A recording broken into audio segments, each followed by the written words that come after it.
Kayak Baskara deh, kamu nggak pernah diinterview kan? Kamu biasanya interview kan? Aku masih kayaknya Dewan. umum gak sih?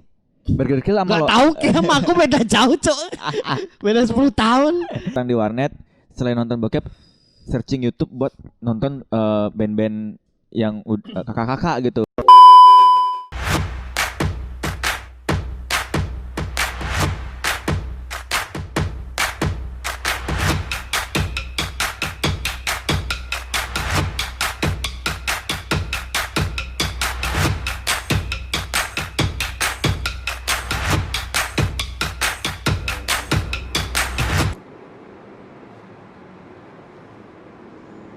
Cek.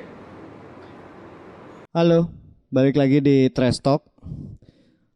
Kali ini bareng Baskara. Wih, opening kita sama ya, santai, nggak heboh-heboh gitu ya. Nggak Hey, what's up? Nggak pakai Asia gitu.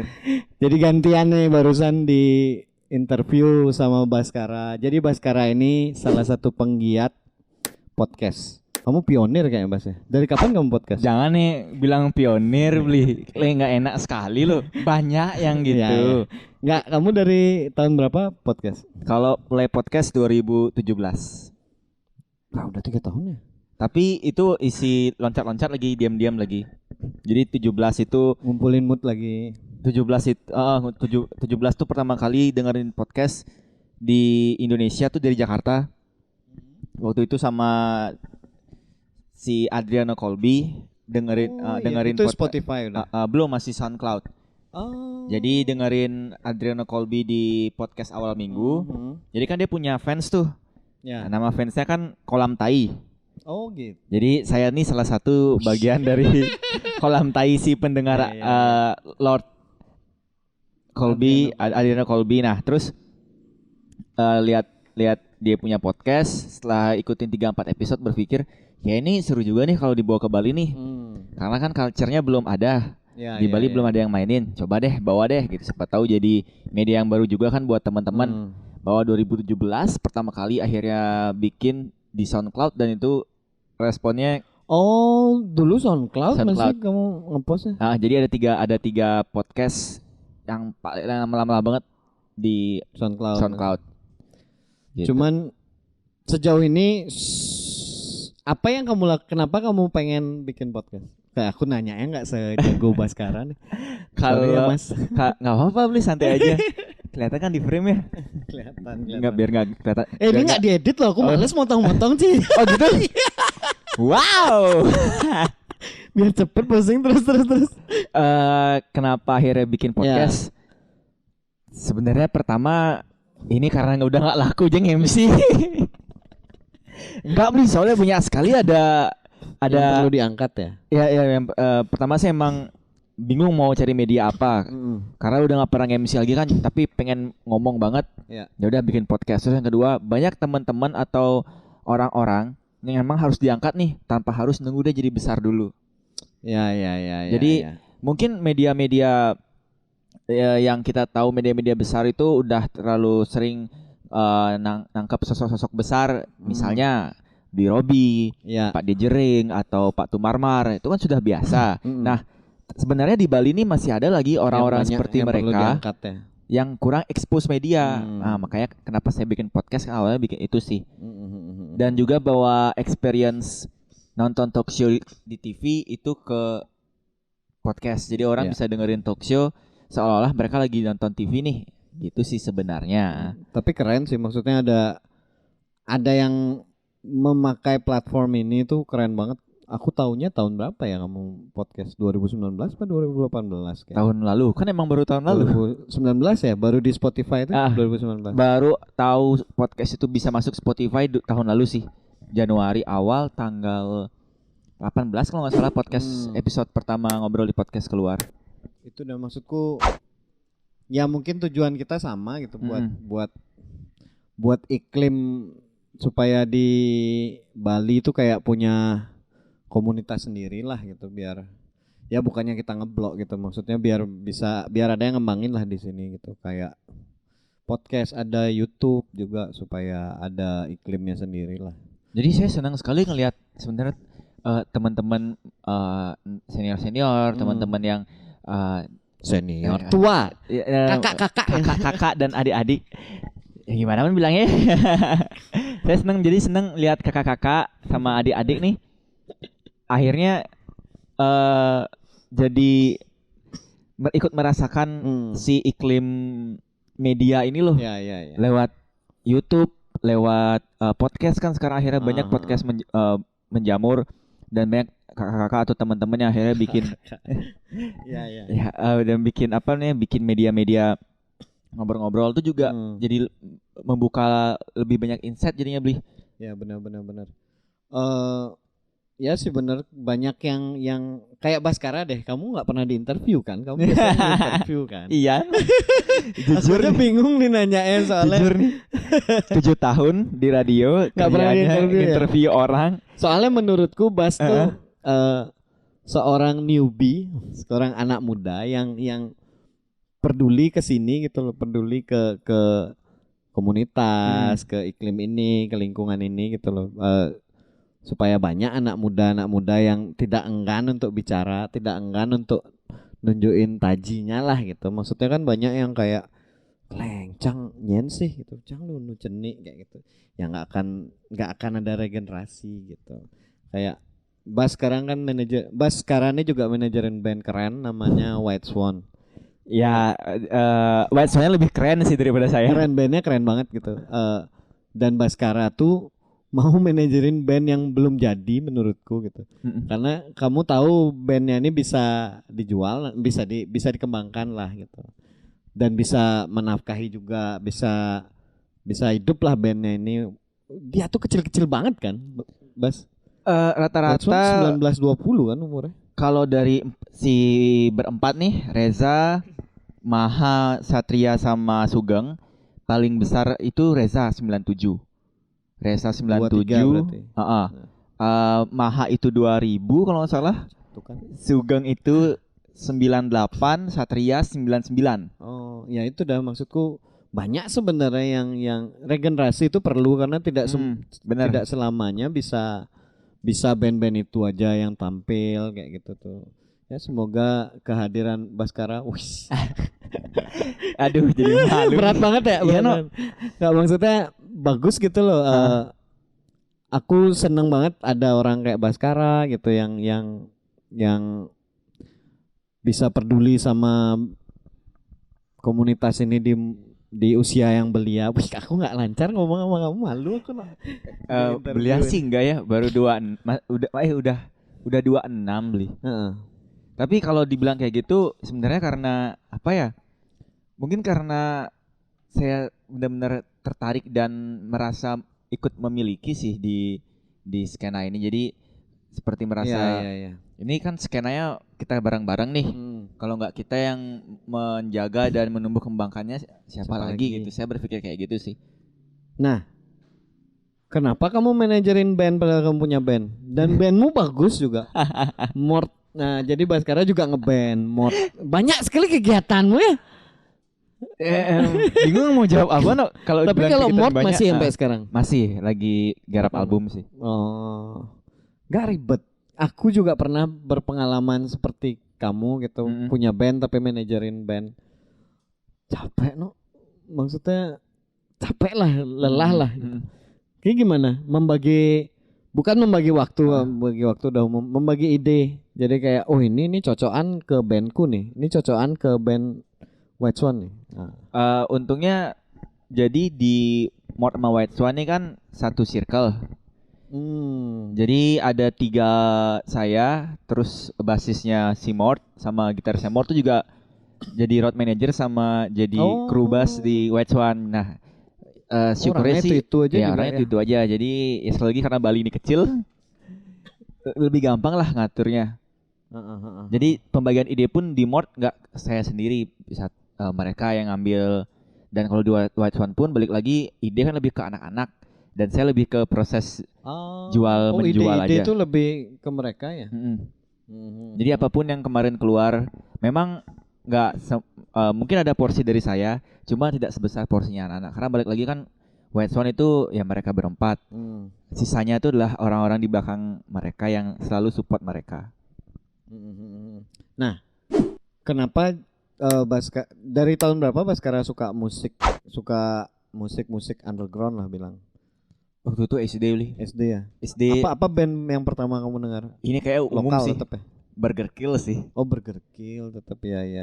Burger Kill itu dengar album yang anak SD zaman dulu dengar Burger Kill ya. Burger Kill. Kleng, aku masih dewa. Kayaknya umum gak sih? Burger Kill sama Gak tahu sama aku beda jauh cok. Beda 10 tahun. Burger Kill sama Lolot. Oh, Lolot tuh junjungan sih.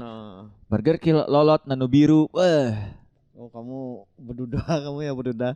Iya, tumbuh dengan mendengarkan Lolot tuh waktu saya SD tuh keren sekali loh. Sampai berburu kaset kan masih zaman kaset tuh.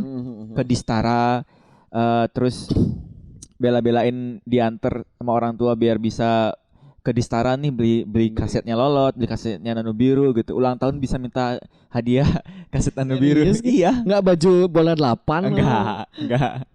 Tapi memang dari bapak sih juga suka musik. Cuma lebih kalau bapak sih ngecekokinnya tuh lebih ke Dewa 19, Scorpion. Bapakmu nggak komplain kamu dengar lagu keras? Bapakku komplain soalnya. Sempet sampai nanya nih mau ngapain sih? Lihat bapakku lu Cina. Ada Cina, anaknya Cina dengar lagu punk dulu ada. Cuman akhirnya bisa nerima ya. Dan waktu kamu nonton konser pertama itu bapakmu nggak protes? Itu kabur diam-diam beli. Oh iya. Itu saat-saat seru itu ya. Seru banget. SMP kelas 1 diajakin nonton konser punk karena temen punya band punk. Waktu itu namanya anti teroris. Ya terus dia bilang nonton di kayak lupa tempatnya mana beli. Pak bukan? Ya mungkin ya. Mungkin nonton bandku main. Apa tuh? Band punk namanya anti teroris. A-nya masih huruf A yang anarki. Ya. Wah, yuk. Sampai sana cicing kegagahan lah. Setelah itu baru akhirnya ngulik-ngulik lagi kan baru zaman internet. Saya juga pernah ngutang sih ke warnet. Oh iya. Ngutang ke warnet selain nonton bokep waktu itu ya. Ngutang di warnet selain nonton bokep, searching YouTube buat nonton band-band yang kakak-kakak gitu. Band-band beli-beli pada zamannya itu nonton SOB, PBK, selalu update Indie Fest tuh lewat YouTube. Oh iya. Terus juga nonton band-band dari luar, dikasih tahu teman, si SAR Sweet as Revenge atau Atlas nonton dah di YouTube. Keren sih. Cuma dari situ kamu jadi pengen ngeband apa sekedar penikmat aja oke lah itu. Ngeband tuh dari SMP sih. Setelah udah ngeband kamu SMP udah ngeband. Pang juga. Enggak, waktu itu ini lucu nih. Dengerinnya yang model-model begituan, tapi band pertama saya itu mainnya kayak Jirox. Apa? Kayak Jirox. Jirox. Ya Jirox, Japanese rock gitu. Japanese rock. Terus apa megang apa gue? Vokal, nyanyi. nama bandnya dulu Benten. Nah itu abis itu baru habis itu SMA baru kayak emang gak cocok deh main musik gitu deh. Kayak terlalu cengeng gitu. Ya. Cuman emang musik kayak gitu kurang di Bali ya. Dan emang nyoba itu supaya beda. Enggak sih, karena dominan teman-teman pada suka dengar itu aja. Iya. Jadi kayak diajakin, ayo gitu, ngikut. Terus akhirnya ngeband pang-pangan. Metal beli. Oh iya, metal. Vokal Mort juga. Itu bukan. Kalau Mort berapa tahun dah? Mort sekarang tahun ini umur ke-6. Oh lama ya? Lama loh. Saya kaget juga. 11 kayaknya. 2014. 2014 Mort itu kebentuk. Dan kayak latihan minggu lalu. Waktu latihan lagi sebelum mau main di Gimme besok nih. Iya. Baru sadar. Udah 6 tahun ya. Time flies gitu, nggak percaya bahwa wow ini udah mau mendekati umur yang tua nih gitu. Tapi sampai saat ini sudah ada targetnya belum si Mort tuh, maksudku kalau aku lihat nih kamu lebih serius sebenarnya ke White Swan nih. Sebenarnya bandmu bagus gitu, menurutku bandmu keren. Makanya kamu aku aja interview kan? Ya benar sih, benar. Kalau hacker kan nggak mungkin aja interview. Keren gitu. Kenapa nggak ngembangin bandmu instead daripada gedein band orang? Kalau itu balik ke pasar sih beli. Oke. Karena sekeras apapun idealis dan ideologi saya coba bikin sesuatu yang beda, kalau memang pasarnya di sini nolak dan pendengarnya juga nggak semua bisa terima, lama-lama kan ya tekor juga. Ya mod juga nggak mungkin ada ciwi-ciwi nonton. Iya bener banget. Nggak ada ge TikTok. Nggak ada penonton harum. Maksudnya nggak ada penonton rambut panjang perempuan yang harum loh. Ya. Saya merasakan itu dulu ngepang. Mati. Nggak hidup. Oh hidup kirain mati. Ya nggak dipotong mungkin. Nah terus Bas, menurutmu nih sebagai orang yang ada di skena lah sekarang, saranmu nih buat skena, maksudku aku nih sudah terlalu tua ya untuk menjalankan skena. Bukan sih menjalankan, untuk peduli kesini itu juga waktu kurang ada karena sudah punya anak, punya istri. Di Bali menurutmu bagus gak skenanya? Apa yang kurang? Dan berat nih pertanyaanku. Sebagai kamu anak muda tuh penggiat skena, apa kira-kira kurang di Bali? Yang kurang nih di Bali masih sering banget kurang menghargai keberagaman jenis dan genre musik sih beli. Iya, aku ngerasain itu. Itu kelihatan sekali sih. Kayak misalnya kita bicara Gaber nih. Gaber modus operandi kan itu luar biasa sekali menurut saya. Ya. Dalam 2 tahun bisa kemana-mana. Festival-festival yang bahkan nggak semua musisi di Bali bisa meraih itu gitu. Iya. Tapi entah kenapa tipikal pendengar dan penonton di Bali nggak tahu ya, nggak bisa nerima gitu. Oh kalau itu mungkin selera juga nggak? Ya bisa jadi. Ya, selera. Cuma berat soalnya tuh musiknya juga. Kalau saya sih suka sih. Nah tapi balik lagi dari sana, masalah keberagaman ini masih jadi ini sekali sih buat saya, jadi apa ya? Jadi PR sih mungkin untuk kita bersama sih. Ya. Soalnya juga kalau itu sih kalau menurutku di mana-mana dan kapanpun akan seperti itu karena nggak langsung akan bisa menerima budaya baru, musik baru. Benar. Cuman ya sebisa mungkin lah, kalau bisa kan apapun disupportnya. Pasti kalau support kan, masalah support itu pasti ya. Di luar dari dia adalah teman kita, kalau memang musiknya bagus ya pasti alangkah baiknya kita support mungkin dengan cara ikutin di event kita, atau mungkin support atau tawarin ke orang lain nih ada band yang bagus. Kalau misalnya alternatif dari nggak bisa pakai band saya, ada band si B nih. Iya. Ya mirip-mirip pakai aja nggak apa, bagus kok mainnya. Nah itu sih ya bagus banget sih itu. Soalnya banyak banget band-band baru tuh bagus-bagus dari Bali dan nggak ke expose gitu. Sekarang kan alat udah canggih-canggih, terus juga internet udah benar-benar luas sekali. Ya. Jadi balik ke playernya aja sih, sebagaimana dia bisa ngembangin skillnya sama gimana dia bisa bersosial. Karena menurut saya bersosial tuh penting sekali sih untuk keberlangsungan band. Ya, kalau sekarang tuh dimudahkannya ada media sih. Media juga. Ada medianya, nggak perlu nunggu media besar gitu. Jadi kayak udah ada YouTube juga kan sekarang. Kalau dulu Bas. Sekarang nggak perlu bikin album kan. Sekarang udah nggak perlu bikin album. Nggak perlu nyetak. Udah digital doang. Kalau dulu kan repot banget kayak ngeband. Tapi saya bersyukur ketika saya remaja nih, SMP-an gitu, YouTube udah ada loh, jadi saya bisa nonton. Iya, dulu tuh band-band yang kemarin bersinar di tahun 2000-an ke atas gitu. Zaman aku muda tuh muda. Internetnya susah kan dulu. Nggak kayak sekarang gitu. Jadi kayaknya sekarang dimudahkan banget sih. Semoga bisa manfaatin lah biar tambah gede skenanya juga. Biar nggak nyari bokep aja. Aku udah nggak pernah nonton bokep.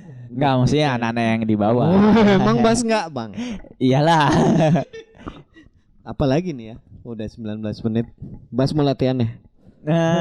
Mungkin terakhir aja. kayak pesan aja sih mau yang saya sampaikan. Ini saya dapat dari nonton satu video yang saya lupa videonya apa. Kalau kita diibaratkan skena ini adalah sebuah lautan. Laut yang luas banget.